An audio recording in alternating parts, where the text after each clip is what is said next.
Hello. May I have your attention, please? I have a joke. I'm gonna do some jokes tonight. They're all gonna be elephant themed. Because when I was a kid, I had a book, a very small book that was called The World's Worst Elephant Jokes, and I found some of them online. Why are elephants bad dancers? Because they have 2 left feet. They also have 2 right feet. But... Anywho, hello everyone. Welcome to our what's today? Friday night Instructor Presentations. I'm Jamie. I'm the Woodworking Artist Fellow. We're gonna have a pretty chill night tonight. We just got 3 speakers. We got 2 instructors and 1 assistant. And we're gonna have all of them give 10-minute presentations about their work. It's a really fun night. Hello everyone on Zoom. Anna does finger guns to people on Zoom every time, so I'm just being more like Anna. Anywho, we are going to start the night tonight with Rob Territo, which rhymes with burrito, and introducing him will be Lindsay Davis.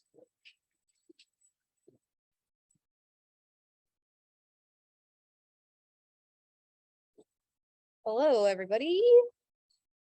A photographer, artist, activist, and teacher, Rob has been privileged to take from his own experiences and pass them on to the youth and adults of New York City. For the past 15 years, he has been a New York career technical educator, where he was able to secure living wage employment for many disfranchised youth. Now retired, he has continued to teach at Glassroots of Newark and Peters Valley. His approach as a photographer has been both artistic and communal and community building, as well as commercial. It is technical, but lies most in the expression of the artist to their surroundings and community. Please help me welcome Rob.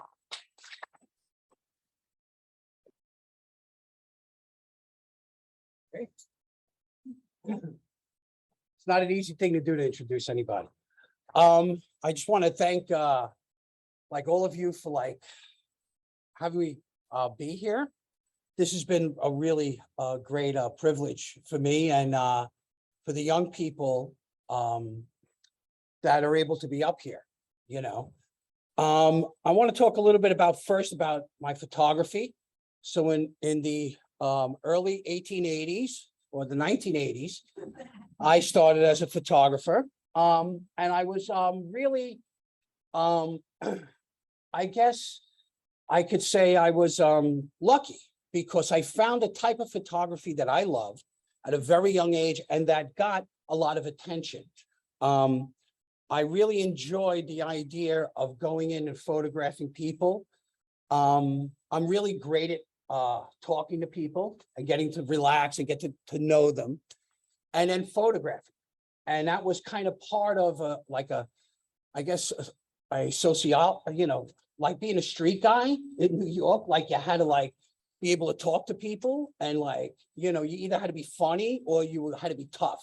I was funny, right? So this was a way I didn't realize was a way to become a visual artist, right? I just thought I was going to be maybe a comedian or something like that. Like my cousin was a comedian, so he was like, "Hey, you got to go, you know, do stand up." And so I realized it was part of this visual thing that I had. And my photography caught a lot of attention. So some of my stuff was, at the time, is the 80s now. So a lot of it, we set stuff up or we talked to people about their relationships and then photographed. We were ballsy. You had to be, because the people that we were working with at the time were amazing. You know, so you really had to represent who you were and what you were about. The photographs that I took, this is not a diptych. This is you'll see one is set up, one isn't. But it was about this feeling about these people, right? So the people over there, which actually are my grandparents, he cheated on her his entire life, which we knew about, and really pissed me off because I love my grandmother. And later on in life, he was able to take this photo. This is the toughest man in the world, right? That I grew up with. And he took this photograph for me because I knew, you know, he was hiding behind this thing, right? And so was my grandmother. And my grandmother always kept a happy face. Not this time, okay? And he's smiling. And nobody could believe he did this photograph, but I had to explain to him like how much that like hurt me, what he did. And and they did this photo, you know, and then other times I just showed up at people's houses and they just were themselves, you know. So I was really lucky at the time. I was able to get a lot of press. I got a lot of shows, which is funny because they say, you got a show in like Tokyo. I'm like, oh, great. Oh, no, you're not going. We're sending you photos and we're going to send all these other famous people there, but you're not going. And it's like, you're going. Then we got another show in Toulouse, France. I'm like, great, never go to France. No, you're never going to go to France.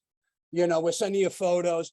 But I was so happy. I was like maybe 19, 20 years old, you know, and it was amazing. So at the time, I was also working in the West Village as a delivery driver of flowers, right? And I met this incredible florist called Paul Bott, who's still around, and he had a place called Twigs, and it was on Bleecker and Perry Street. And as a driver, he saw some of my work or whatever, and he said, Rob, I got to tell you something. You never say no to nothing. You always say you could do it, right? So this magazine came around and said, we want to put your photographs in this magazine. And the one on the left is the first installment of the magazine. And they wanted my photography. So I went to go meet them. And as I'm there, the photo editor quits. There was some sort of weird relationship thing going on. I didn't give a shit. So he quit. And I said, you know, I could do that. And I had no clue. And they were like, okay, you know, nobody could look you up on the internet, you know, you could just like, if you had enough of confidence, you could do it. So I was like, I'm going to be a photo editor. And they were like, okay. And what the great thing is at the time, we were all working in nightclubs, right? So I'm from the Lower East Side. So nightclubs was the way we got together. It wasn't the internet. So we met at nightclubs. This was before changing the blender and kids taking E and doing stupid shit. This was real artists getting together, meeting at these places and doing artwork and doing all this amazing stuff. So I did this thing, and unbeknownst to me, the second installment became super popular, which was really tough for me because the two photographers that came to be in the magazine were two of my like favorite people on the entire planet. And that was Sally Mann and Dwayne Michaels. So now I'm 19 years old, 20 maybe. And I'm talking to the most two incredible people I've ever met or knew in my entire life. Dwayne Michaels is still alive. He's 90. Okay. Here's a guy that when I met him, when he was doing his work, we didn't think we were going to get out of this because of AIDS. And he did this amazing piece. And then Sally Mann, who really touched me with her work because she was kind of doing the same thing I was doing, you know, and these were her kids. Both these people went through a lot. And I mention them because when I do teach photography, I hear about Annie Leibovitz and Bruce Weber and all these great people, but these are some amazing people. Sally Mann no longer takes photographs of people anymore. She photographs nature. There was a time where the National Endowment of the Arts was going to get taken away. And they mentioned Sally Mann because she's a child pornographer. This is kind of fucking shit that like you're growing up and you're like, you got to be kidding me. These are your idols, right? So, and then it meant a lot to me to even be around these people. But I loved living in Lower East Side. I loved being in the club scene. And I didn't like the art scene. I really didn't like it. I didn't like waiting around for somebody to come from Connecticut in a limo with a bunch of cash to give us money for a magazine or money for an art show or all this other stuff. And I'm like, and it was slow. It was so painstakingly slow, which wealthy, intelligent people can be. You know, they'll sit there and tell you about your art for 2 hours. And it's like, great, you have no idea who I am.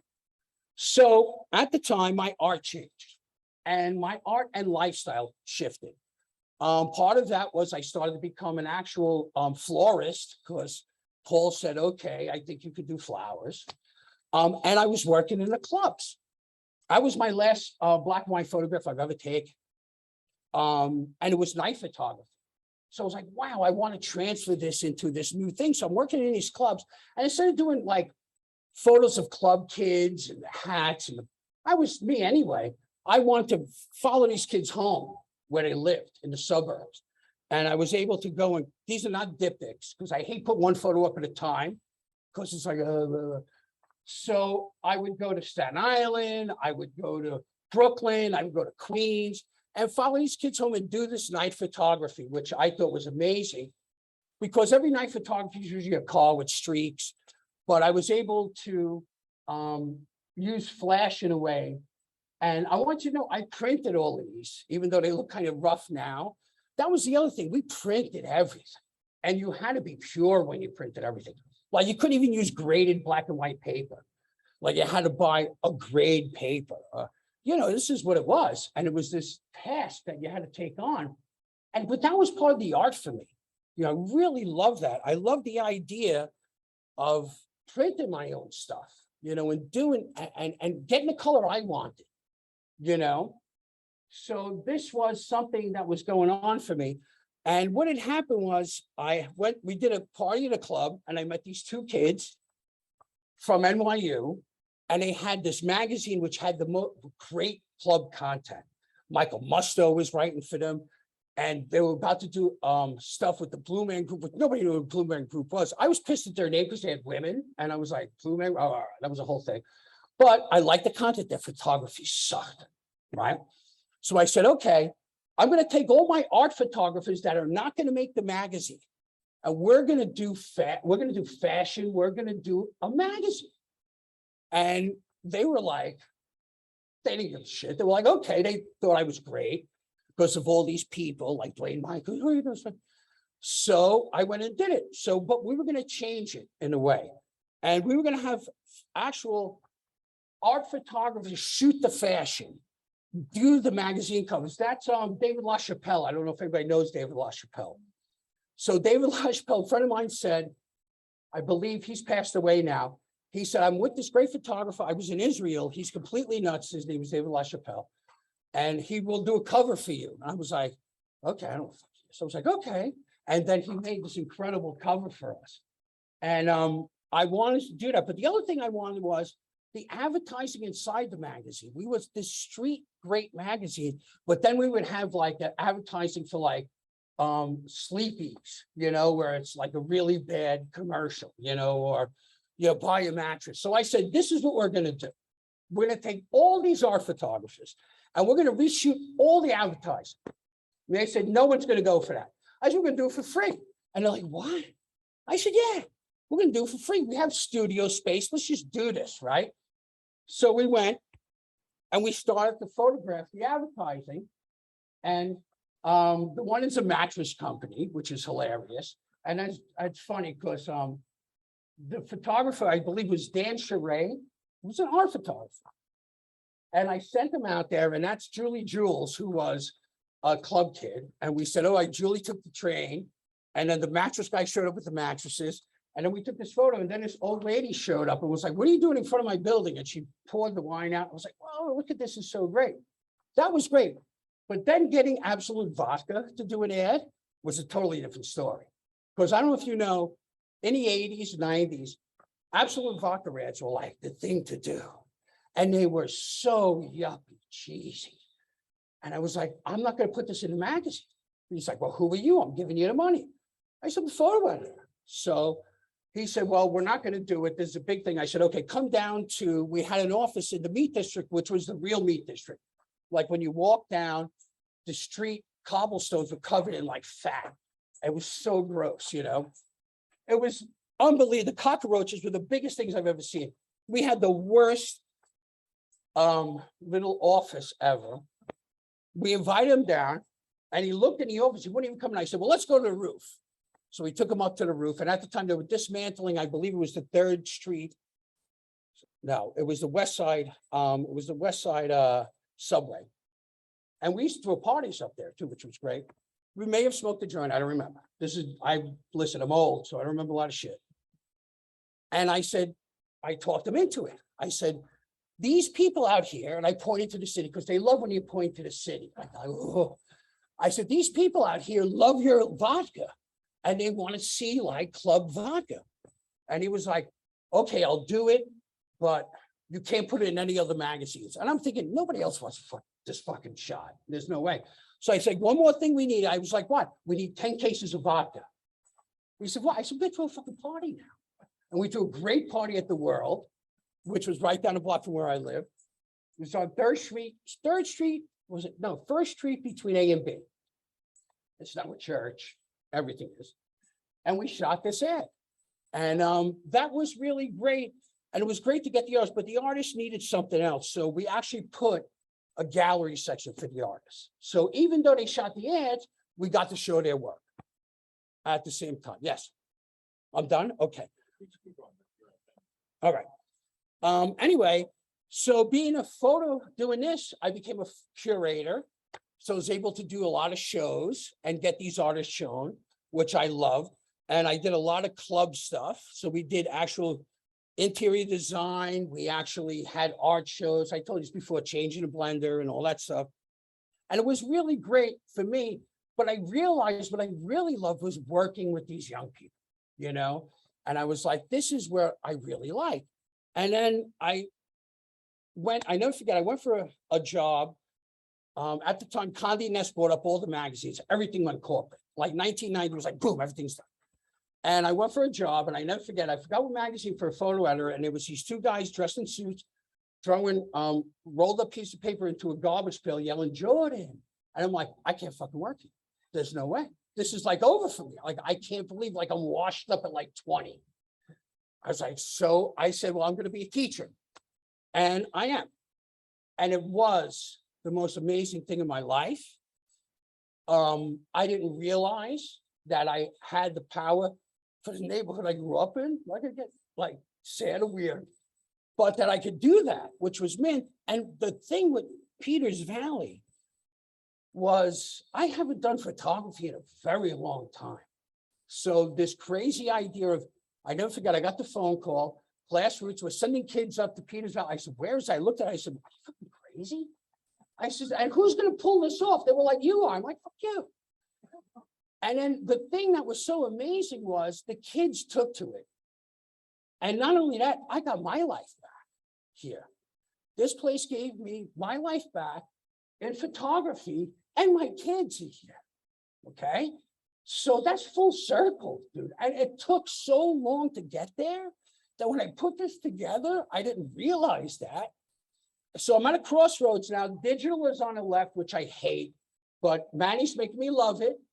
And Manny was one of my students. And the reason why my class is successful because he knows digital. I know nothing. And then on the right is a photograph of my daughter who dug up my old Nikon F4. We put a battery in it, worked. And she said, hey, Dad, she goes to Cal Arts. She's a animator. And she's like, film photography's coming back. I was like, what am I in a time warp? I'm like, in the mountains where I love it. My students are here from fucking Newark and photography. I'm like, you know, film is coming back. So this is where I'm at in life. Exactly. And there they are. And they're this, and that's that. You know, and we lost a couple of kids, but you know what? Where we come from, we lose people all the fucking time. Right? But I want to tell you something. These are the best that we have. They made it themselves. Especially Angel, who came to me the first day of class and had the balls to say, I never complete anything, I never finish anything. And I'm like, does this kid have any idea who he's talking to? So the only thing I could do at the end of the class was hug him and be like, you're gonna make it. Otherwise, I wanted to really show. And he made it. And that is the difference. When you're a teacher, the kids you think aren't gonna make it are the ones that make it. The ones you think are gonna make it don't. And that's the time you spend it. So I just want to say, I really love being here. And I really love what you gave back to me and what you're giving back to these communities. And it's easy. It's very simple. It's just the time to do it. So thank you so much. I really love being here and I love really seeing every single one of you. Maybe you don't like to fucking see me and I understand. I wouldn't like to see me either.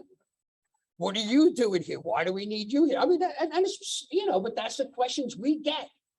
But we need to be here. And thank you so much.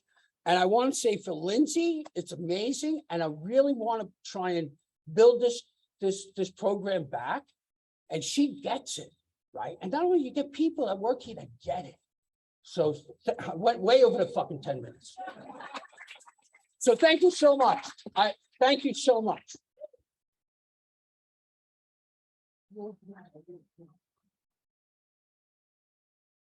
Thank you, Rob. I don't mind that you went over 10 minutes because it was very beautiful. All right, I'm gonna clear the air with an elephant joke. Why are elephants always so wrinkly? Because it takes way too long to iron them. All right, next up is in blacksmithing, we got Nick Rossi, and we will have Sean Bo Fitzsimmons introducing him. Hey everybody, I'm Sean Fitzsimmons, the blacksmithing assistant. If you come to these normally, you know I usually have my notebook with me. This week I don't, and that's because kind words about Nick Rossi are never far from my mind. Me and Anna talk about how much we love him at least once a week, usually once a day. I don't know what else to say besides it's really rare to find someone who's an incredibly talented artist or maker or craftsperson. And it's really rare to find someone who's an incredibly talented teacher, and to have both of those in one person is crazy, and it's him. So you'll see his stuff, and if you come by the class, you'll see everyone else's stuff looks fantastic too. So that's Nick Rossi, and here he is.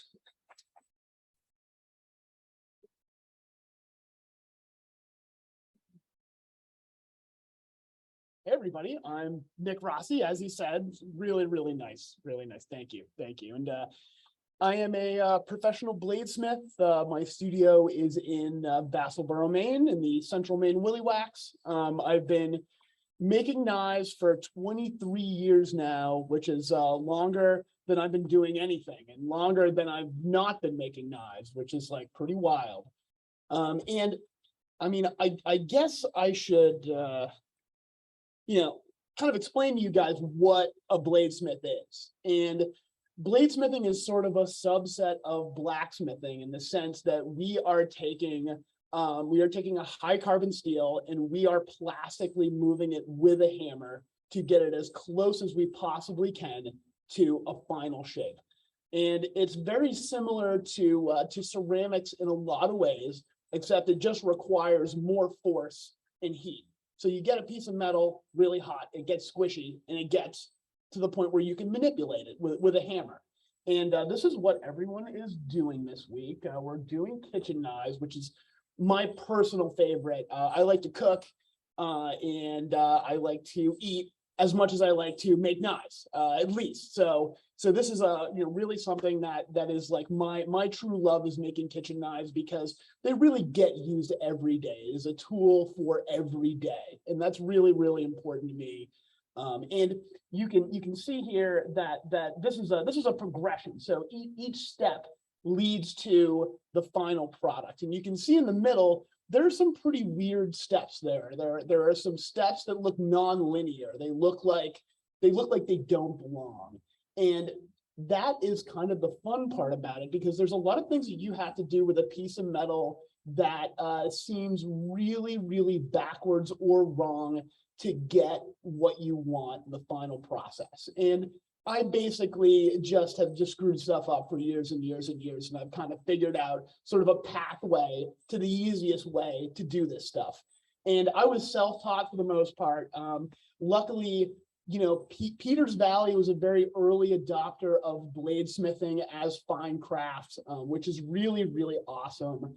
And having a school like this to make this process easier for people is really pushing this craft forward. I had to figure out all this stuff by myself, and it was really awful. It took years, and to see what people are able to do in even a quarter of the time that I have put into this craft is so exciting and so amazing. So that's really important to me.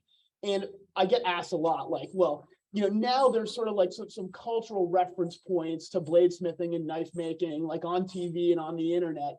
But when I got into this, everyone just thought it was very bizarre. It was just a weird thing to do. And everyone asked me, like, well, how did you get into it? And I'm kind of a late 80s, early 90s kid. And there were all of these action movies that came out around this time which featured knives almost as main characters. And so like I had like a tough guy Italian dad. And when I was a kid, like, you know, I was not like, I did not live up to the tough guy expectations in that sense. And so I really looked, you know, I wasn't great at sports and I wasn't that tough and I didn't get good grades. And so there was like this sort of like, you know, this disappointment that was like palpable. And these movies and these knives, like they gave you agency, like these objects like gave you power and agency and like, you know, and they allowed you to like, you know, do what you want and like, you know, thwart people and stuff like that. For instance, we have, yeah, this is a good one. Predator. Yep. Yep. Oh, and look at that Cobra. Yep. That's a dumb knife. Yeah, absolutely. And oh, Rambo. Yep. That's a good one. These are all, and of course, Wesley, you can't really say anything too bad about Wesley. He's all right. But it was like, these were the movies that kind of like, you know, gave me hope, and like the knives were like these power objects. And like, you know, later on when I was introduced to feminism, I realized that like these were all like kind of stupid ideals that I had to live up to. And you know, and it kind of like replaced like all of those anxieties with a bunch of new anxieties, you know. But that's totally fine. That's totally fine. So that this was what kind of, you know, made me start thinking about knives and made me start thinking about wanting to make knives. And so I was lucky enough when I was 15 to get a job in a retail knife store, which was a really big get. And this really informed, I skipped a step. I'm sorry. So at the same time that I was watching these movies, I saw the Georgia O'Keeffe documentary. It's on YouTube. I think it's called Georgia O'Keeffe Portrait of an Artist. And this was the same time. And I saw this documentary and I was like, okay, so it's like being an artist the coolest job that you could possibly have? Do you get to wander around the desert and just think about things and like make art? Like, oh my God. So I had like two weird things going on. I had this, and I had the action movie thing, like both happening in my head at the same time. And so leading up to that point, so I managed to land this gig working at a retail knife store. And this really informed the kitchen knives that I enjoy making, which are really based off a lot of sort of industrial cutlery.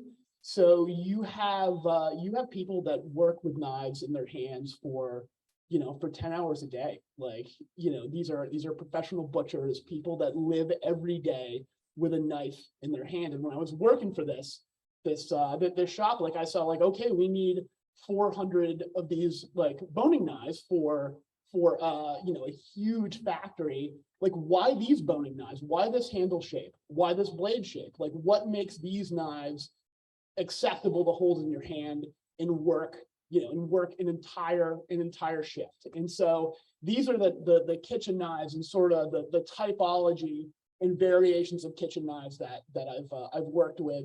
And I want these to be able to be used every day over and over again, and perform, and also to be beautiful. I mean, as you can tell, I love color.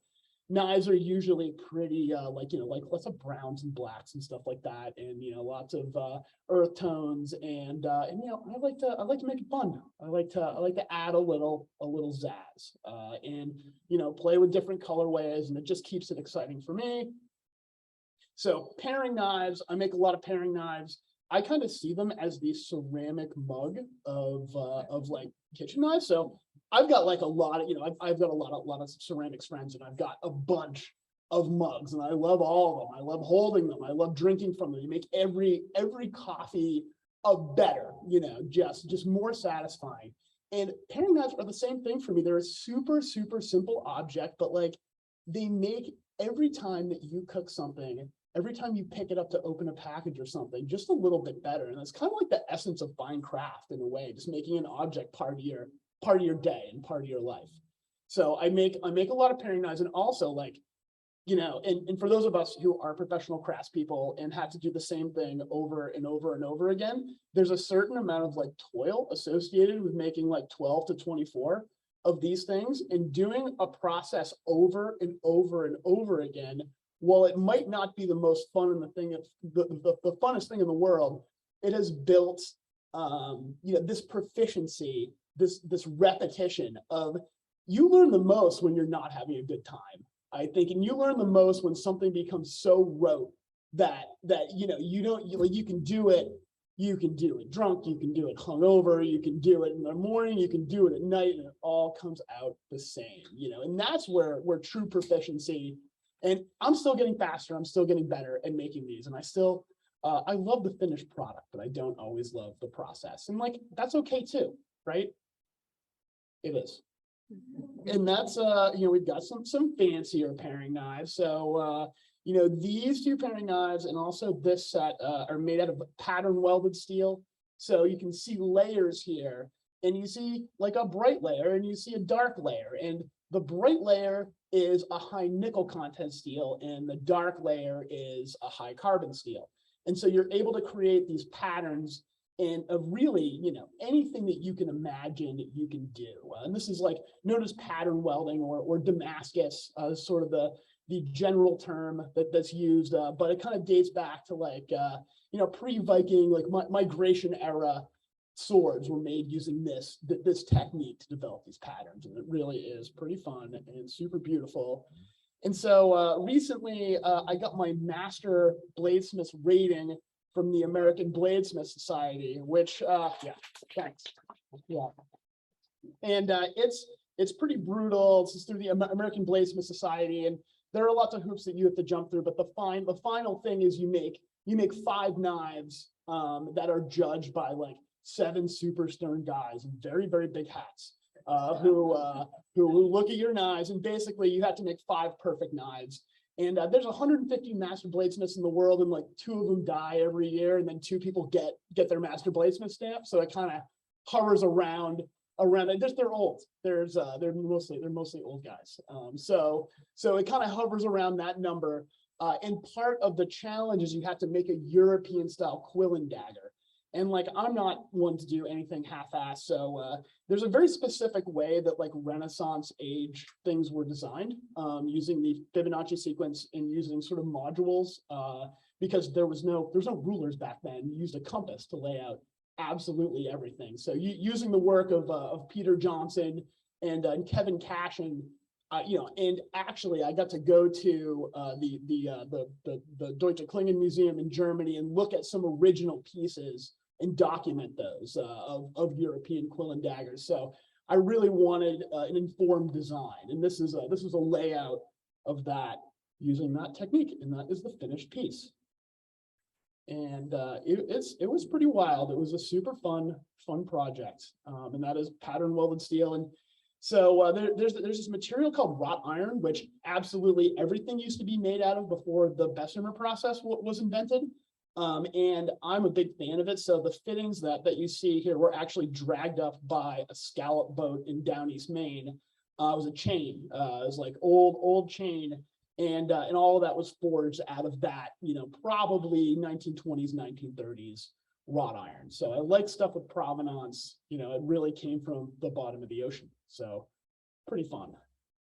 And this was the set that I had to do. That was the 5-piece Mastersmith set. So I've kind of got a real contemporary style, which doesn't always mix with a lot of the traditional values of some of these groups, but I guess it was good enough to do the job. But it was a fun process. And so I'm kind of a nutcase in the sense that I like working with exotic materials that most people are smart enough to not work with. So what's going to be the handle here is titanium. So I like working with reactive metals like titanium and zirconium. And it is a 1-piece forged titanium handle. So there's a chisel there, and sort of the best way to describe it is if you think of a marshmallow, sticking a flathead screwdriver into a marshmallow, and then you've got the cavity that the flathead screwdriver would make. That's what I'm doing with this piece of titanium, and that accepts the tang of the knife to make a finished product. And this is sort of a Japanese influenced dagger, and these are pieces that I just kind of I do for fun, that are really my own sort of motivations And it's sort of a design from a world that doesn't exist or only exists in my own mind. So that's a solid titanium handle. The blade is 1,200 layers of that wrought iron and tool steel. So it's got a really nice grain to it up close. And it's got a bunch of gold dewdrops on it as well. So kind of fun. This is one of my classic kitchen knife designs. Again, you know, there's kind of this association in the bladesmithing world that it's something from the past. And forging is a process that is done industrially to this day for many things that we use in our daily life. And they use modern alloys that have really, really cool aspects to them. And there's a new super nice steel called CPM Magna Cut, which is like one of the best edge holding, corrosion resistance, amazing steels that you can get. And so far, I've been the only person crazy enough to forge it to shape.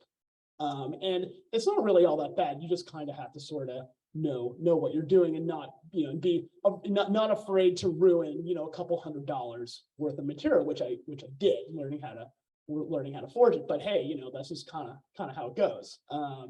And so this was a fun piece where I got to experiment with that. I was really happy with the results. So this is another sort of, you know, kind of artistic piece inspired by the work of Edgar Brandt, who was a Art Deco designer in the 30s.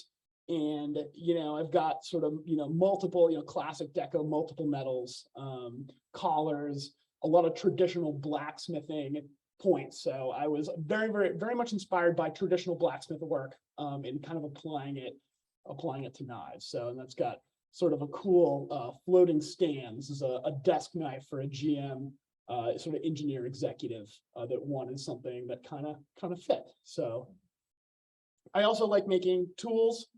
These are some titanium tongs that I made. You know, again, you know, no one really needs titanium tongs, but they are pretty cool and they are a super fun challenge. And this is a Damascus steel pattern welded hammer that I've been doing these as a collaboration with my buddy Jason Morrissey. And you know, again, sort of using knife techniques and bladesmithing techniques to make something that, you know, kind of the world has not really seen in this particular way. So that's my presentation. So thank you very much.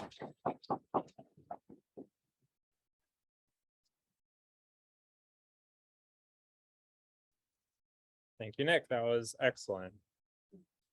I forgot my elephant joke. Give me a second. Why are elephants always so broke? Because they work for peanuts. Okay, so last up, earlier in the summer, we had all of our studio assistants do presentations. And since then, we have switched fine metals assistants from Megan earlier in the summer to Wyatt. So Wyatt's going to go ahead and give his presentation of his work, and we're going to have Rachel introduce him.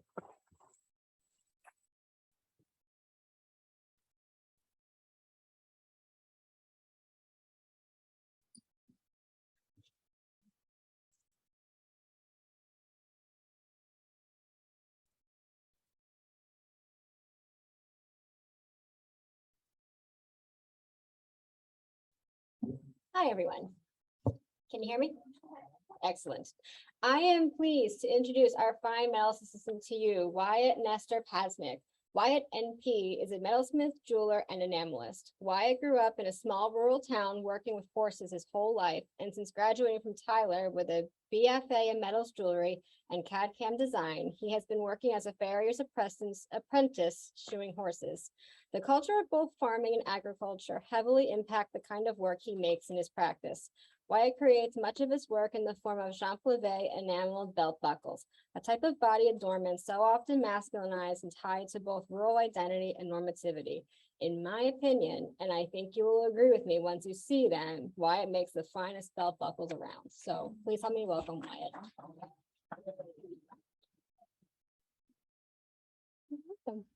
All right, hi, thanks for the introduction, and thank you to Lindsay for showing me how to monoprint. So that's a Hoses is Purdy monoprint.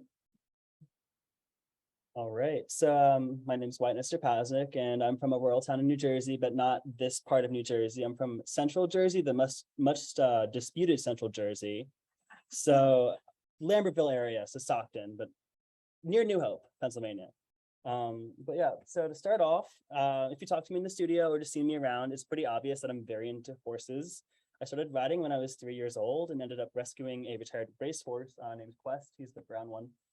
And I've been riding my whole life, and horses were always just like a big part of what made me happy. So I just did everything that I could that involved horses. So like 4-H, FFA, Pony Club, volunteering for lots of things. Every single agriculture organization I could join as a child, I joined it. So the photo of me on the left is with me and my dad, and that's on my mom's friend's horse, Robbie. And that was like I think the first time I was on a horse. And then the other photo is of my horse Quest, the first one meeting my last horse, Scarlet, before he passed away. He lived till 37 though, so that's pretty old. So here's just like some of the things I was doing when I was in school. I was pretty sure I was going to go into agriculture when I was younger, but somehow ended up going to school to be a painting major, and then found jewelry and ended up switching to that. So these are the belt buckles that I completed last spring when I was graduating from Tyler. So both of these are part of like a series exploring the relationship between country music and rural American identity. So both of them feature two American musicians. I don't know, one is not country, one is from MCR, so Frank Iero. So there's lyrics from one of Frank Iero's songs in the back of the Scorpion belt buckle. The other one is Rustin Kelly, so he's a country artist. You probably know him because of his ex-wife Casey Musgraves. So he's not as popular, sir, but he's quite good. So this is just the final piece that I made in undergrad, and it's kind of what started my new body of work, I guess, outside of college. I didn't really think I was going to do anything outside of college with this. I was kind of planning on just like doing production work and production jewelry. But like towards the end of like my time in undergrad, I kind of discovered the type of jewelry that I wanted to be making, and I guess it would mostly be categorized as Western wear. So basically, like I did a lot of belt buckles, some bolo ties, starting to do some earrings kind of. So I decided like going back to my roots, making some stuff that would have interested me as a kid, what I wanted to actually be making. So after graduating from a program specializing in metalsmithing and jewelry specifically, I worked exactly one production job that I hated. I was making Daughters of the American Revolution pins, and also making these little tiny like FOP firefighter badges for like the Philadelphia police and the cops and the firefighters, and all these like veteran war memorial badges. They were all enameled, which is why I took the job. Kind of hated it, but I got really fast at it. Kind of like what Nick said, you have to like do something you hate to get good at it. So I got good at it and hated it, but ended up was like trying to go back to like working outside and doing something with animals. So I actually accidentally ended up working at a racetrack for a while. Kind of hated that. But then out of the blue, the guy that used to shoe my horse as a child reached out to me and was like, hey, I heard you were trying to do this. Do you want to like come and I can teach you things and I can pay you? Because at the racetrack, I was getting up at like 4 a.m. till 6 p.m., not getting paid and learning things. So I was like, hell yeah, I get paid to do this. That'd be great. So I was working for him for a while. And then I started actually making belt buckles again. And that's actually kind of when I came to Peters Valley for the first time in the fall of last year. So this one is one of the ones that I completed during my residency here. I was here for 2 weeks in November. It felt a lot longer than 2 weeks. It felt like a couple months. So yeah, this is one of the ones that I had finished at that point. And I guess I just want to like touch upon the importance of belt buckles in my practice, not only as like a mode of self-expression and art form, but just like what they mean to me and how these like enamel pieces impact my work. This is one that I recently finished. So there's a photo of it finished in the next slide. But for me, belt buckles have, as an art form, they just have like deep ties to American Western imagery and iconography. And I always found that really prevalent in just working in agriculture and equestrian like settings. Like a lot of people wear belt buckles, even if they ride like English, even if they're farmers, even if they're not really like into horses or they're just like into hunting and fishing. Like it's just a thing that's happening. So fabricating belt buckles has always appealed to my own interests by creating these little characterizations and narrations of little like scenes. And it's just like an interesting form of body adornment that's so often masculinized and tied to rural identity and normativity. So I've been trying to find ways to get out of that. So here's this one that I actually just finished it like that was last week. Yeah, I just finished it last week. And then this one I finished recently too. But I guess like the creation of these pieces definitely ties more into just like my gender identity and how I present as a stealth transgender man in a culture heavily dominated by cisgender men. The culture of farming and agriculture in rural areas is commonly thought of as something reserved for conservative cisgender white individuals that are often heterosexual. Though for me and many other queer people and transgender individuals, agriculture is very healing and helpful to learn to build community and connect with something bigger than ourselves that unites us. A lot of the imagery that I use is really just heavily influenced by the rural American wilderness, nostalgia for a time when agriculture was a major foundation in creating community, and also just like the storytelling and the structure of these comics with the colors. So I collected a lot of comics when I was a kid. I was really into the Misty She Could Dig books, and they had a really unpopular comic series, which the art was really bad, but I enjoyed it. And then I had a bunch of Lone Ranger, Black Fury comics, really no plot, just things running around, blowing up animals, that kind of thing. And I was like, it'd be nice to make little scenes like that, but like as wearables. So here's just a view of my bench from the other day with just a few pieces I've been working on. So there's the bison belt buckle before it got assembled. I'm doing a little rodeo series right now, trying to make belts for that too. Here's them kind of with what is maybe going to be the belts if I like how the tooling turns out. So I'd say like around 90% of my practice is just enameling, specifically a process called chape levé. So the way that I create most of my work involves etching recessed areas into metal, primary copper or silver, and then wet packing them with vitreous enamel, firing the glass, and then just repeating the process until the glass layers are flush with the metal, and then grinding that down and firing it again. So it's very time consuming and tedious, but I enjoy it. It's kind of like paint by numbers. You can kind of zone out after a while. So I'm also trying to get into like leather tooling. Big thanks to Lindsay for all the trips to Tandy and the trips to Tandy to come, because it's very fun and it's kind of also very tedious, but I think it's going to be good because it will go with what I've been doing. I just finished this one yesterday, actually. It looks different now. I've changed the color. The horses are all black now, but so trying to make some belts for these buckles. So this is a series of enamel brooches that is in this LGBT show that I was a part of last year called Spectral Matter, A Tender Presence.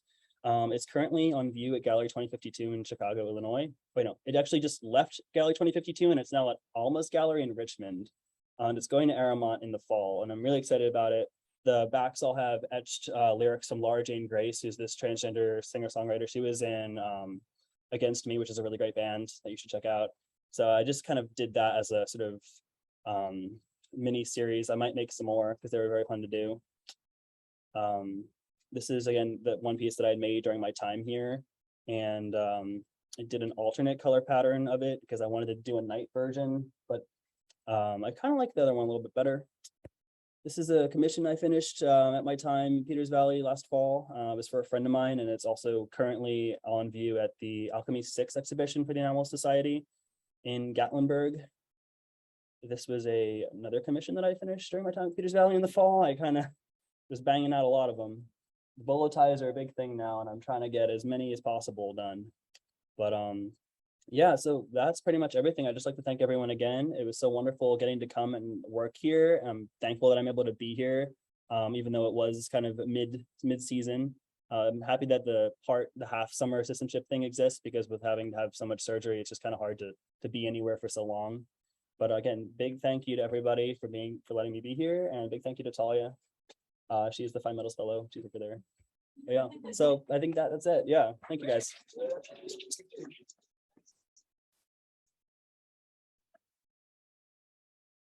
Thank you, Wyatt.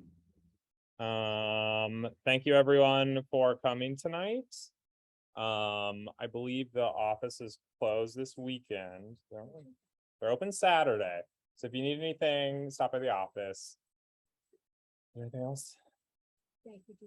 Thank you for tuning in on Zoom. And I have one more elephant joke.